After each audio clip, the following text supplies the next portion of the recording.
Je suis ravie de vous retrouver sur ce plateau de Business Café avec moi. Bienvenue Makanyaka, auteur, penseur, essayiste et juriste. Bonjour, bienvenue. Bonjour Annie. Nous allons parler de votre dernier essai paru aux éditions Ekima Media, Comment je suis devenu noir. Grande question. Très grande question en effet. J'ai envie de faire un raccourci en parlant de la prise de position du joueur de foot dernièrement. Effectivement, donc ça c'est encore un événement qui révèle effectivement la problématique, parce qu'on ne s'est pas penché sur la question. Et ce livre justement, donc Comment je suis devenu noir, vient se mêler à cet événement Oui. et apporter au fait des éléments, des réponses et expliquer pourquoi aujourd'hui nous en sommes là. On va dire noir aujourd'hui c'est un phénomène social qui est, on va dire, qui est accepté.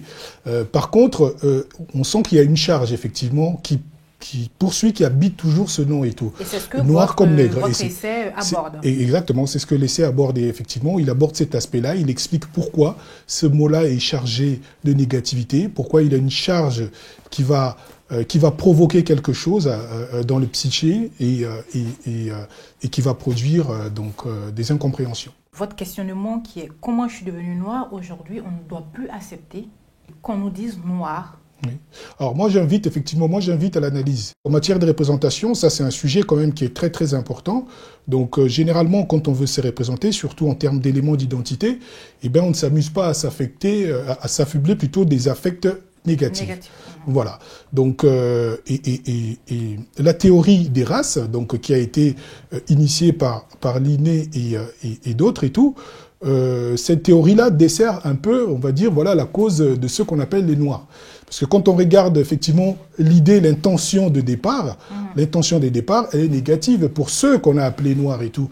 Donc, et la personne qui crée, par définition, ne s'affuble pas des affects négatifs. Et surtout, il ne faut pas oublier non plus que Noir est parti surtout du contexte de l'esclavage. Donc, ce qui fait qu'aujourd'hui, quand on parle de l'histoire des Africains, des subsahariens, quand on parle des Noirs, eh bien, on associe souvent le noir avec l'histoire de l'esclavage. Donc, on ne va pas au-delà de ça. Voilà. Donc, et moi, je conseille justement aux Africains aujourd'hui de se réapproprier donc leur personne, de se réapproprier leur identité, leur représentation, de pouvoir choisir eux-mêmes, parce qu'ils sont libres, donc de choisir comment ils veulent s'appeler, mais je leur fais confiance, je sais qu'ils ne revêtiront pas, en tout cas ils ne s'affubleront pas des charges négatives. Comme Demba, il a fait. Comme Demba, par exemple, effectivement, il a réagi parce que c'est négatif. Donc, on a bien vu que l'arbitre, malgré ses explications, le terme qu'il a utilisé, voulait soit dire noir ou nègre et tout, mais on sentait l'intention, la façon dont il a prononcé, on sentait qu'il y avait une intention derrière. Vous voyez ? Et Demba, il a dit une charge, exactement. Et Demba l'a dit à juste titre que pourquoi vous ne dites pas, par exemple, le blanc ? Oui. Parce que le blanc n'est pas chargé négativement. Vous dites plutôt le gars là-bas, voilà, vous dites plutôt, le voilà, exactement. Mais par contre, quand il s'agit de noir, quand il s'agit de piqué, eh ben, on va insister, parce qu'on sait très bien que ce terme-là et tout a un esprit, ce mot-là a une charge, une énergie, qui va atteindre un but, un objectif, l'objectif en tout cas qu'on souhaite avoir. Vous lancez un appel à une prise de responsabilité de l'homme africain dans la définition de son identité à travers votre livre. Oui.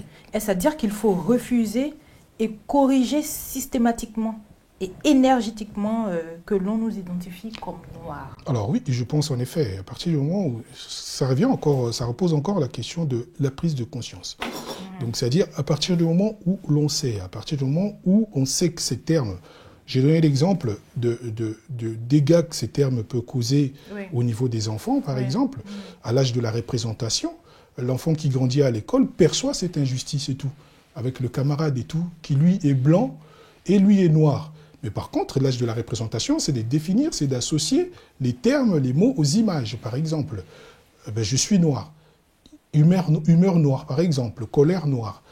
Noir mauvais, et ainsi de suite. Alors l'enfant se pose la question, c'est l'âge du pourquoi. Pourquoi moi je suis noir et tout. Et ça c'est une injustice, ça provoque un sentiment d'injustice. Donc il faut dire à nos enfants qu'ils sont juste des Africains. Eh bien, il faut dire à nos enfants, puisque aujourd'hui il faut dire à nos enfants qu'ils sont africains, puisque africain nous rappelle nos origines. Oui. Africain c'est une origine, c'est avoir une origine, c'est avoir un territoire défini, c'est savoir d'où on vient. Et ça, c'est notre fierté. Ça, c'est quelque chose que nous portons avec beaucoup de fierté, avec beaucoup d'entrain, avec beaucoup d'élan. Par contre, être noir, qu'est-ce que nous apporte? Quelle est la valeur ajoutée? Qu'est-ce que nous apporte aujourd'hui? Qu'est-ce qui nous définit, noir, aujourd'hui? C'est notre couleur de peau? Oui. Est-ce que c'est la couleur de nos cheveux? Est-ce que c'est la couleur des habits que nous portons et tout? Donc bref, c'est quelque chose qui est insensé, tout simplement. C'est quelque chose qui est insensé parce que ça ne nous... C'est un terme qui ne nous rappelle rien, ou c'est un terme en tout cas qui ne nous évoque rien du tout. Et qui nous déshumanise aussi. Et qui nous déshumanise, bien sûr, parce qu'on a parlé de la réification, à travers dans le livre, j'ai parlé du code noir, j'ai parlé de toutes ces choses. Le noir qui est associé, par exemple, dans l'Antiquité païenne et l'Antiquité donc religieuse également. On parle du noir, on associe le noir au mal, au diable, et ainsi de suite. Et tout ça va rentrer dans la conscience, par exemple, occidentale. Donc, dans nos rapports aujourd'hui, dans nos rapports quotidiens, on voit bien que certains ont beaucoup de malaise à utiliser le terme noir. Vous verrez certains en train d'appeler black, par exemple. Ils préfèrent utiliser black pour fuir un peu, pour le mot noir. Voilà, le mot noir et tout. Mais ça veut dire la même chose. Black ou noir, ça veut dire la même chose. Africain. Voilà. Et si ces personnes, par exemple, pour cet exemple, si ces personnes ne veulent pas, ont du mal à dire noir, c'est parce que dans leur subconscience, noir leur rappelle quelque chose qui, en tout cas, qui n'est pas bon et tout.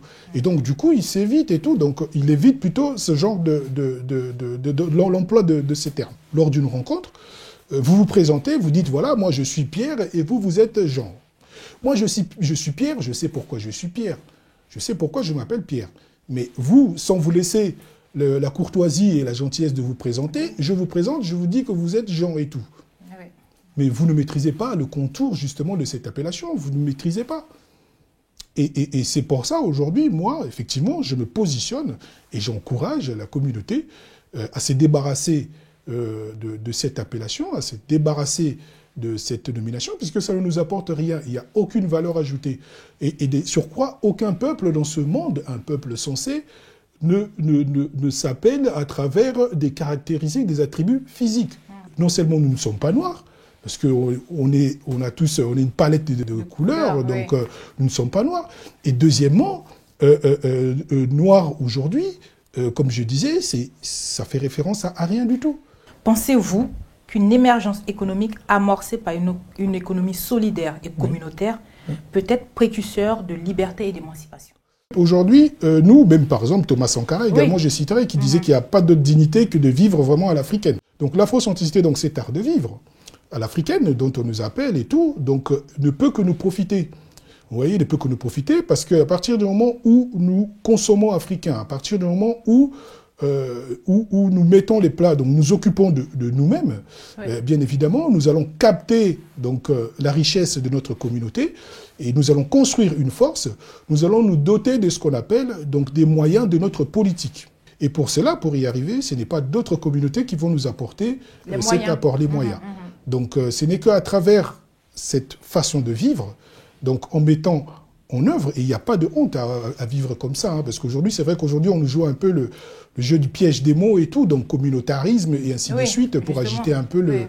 Mais c'est une réalité, parce que si on prend l'exemple de la communauté européenne, la communauté européenne, l'UE aujourd'hui était avant la communauté européenne. C'est juste l'appellation qui a changé, mais l'intention, elle est là. Donc c'est une communauté européenne, économique européenne, donc, et culturelle, donc un territoire, un espace, et avec l'intention de pouvoir capter les richesses de cet espace-là et d'en faire quelque chose. En tout cas, d'avoir les moyens de sa politique. Et en Afrique, ça va se traduire comment sur le continent et aussi dans sa diaspora? Alors, en Afrique et le continent, ça va se traduire justement à travers la prise des consciences. Donc, c'est-à-dire qu'aujourd'hui, les Africains, il faut qu'ils prennent conscience qu'ils sont une communauté, qu'ils sont une culture, qu'ils sont un peuple, et qu'ils doivent s'autodéterminer. Donc, c'est-à-dire qu'ils doivent atteindre cet objectif-là. S'ils veulent continuer à exister, s'ils veulent en tout cas trouver une place dans ce monde, sur l'échiquier mondial, comme vous disiez, donc la force économique, s'ils veulent peser demain, s'ils veulent avoir une voix, eh ben l'Afrique doit commencer d'abord par la prise de conscience.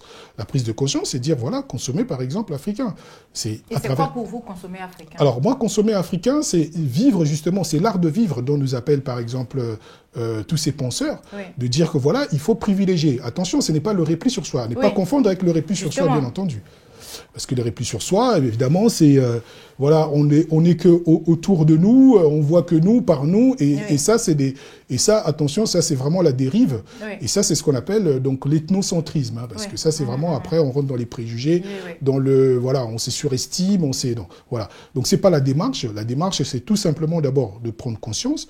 De se dire qu'on a besoin de cette force économique, de capter, effectivement, on a besoin de capter justement cette force, et les personnes qui vont nous ramener cette force-là, ce n'est pas d'abord les autres peuples, ce n'est pas les autres communautés, c'est d'abord notre communauté. Bienvenue, le mot de la fin. Alors le mot de la fin, c'est que je demande à tout le monde, hein, donc aussi bien aux frères et aux sœurs, et aussi bien à tous les amoureux de la lecture, ceux qui sont intéressés par les sujets, donc à les lire. De toute façon, le livre, il concerne tout le monde, hein, parce que ce livre est là pour améliorer nos rapports aujourd'hui, les rapports humains. Et de plus, il est d'actualité. Et exactement, et en plus, c'est d'actualité. Donc c'est le moment de se poser les bonnes questions, c'est le moment surtout de comprendre. Voilà, pourquoi parce que, je veux dire, si aujourd'hui nous ne mettons pas le doigt sur la question, si nous évitons justement ce genre de débat et tout, je pense que dans 10 ans, dans 20 ans, on sera encore en train d'en reparler, même dans un siècle, on sera encore en train d'en reparler. Évidemment. Voilà, donc je pense que c'est vraiment le moment de mettre le doigt là-dessus et de discuter, d'échanger entre nous et surtout de rétablir la courtoisie. Merci, bienvenue. Je vous en prie. C'était Bienvenue Makaniaka, auteur de cet essai « Comment je suis devenu noir » paru aux éditions Ekima Media. Je vous remercie et bonne suite de programme sur Business 24 Africa.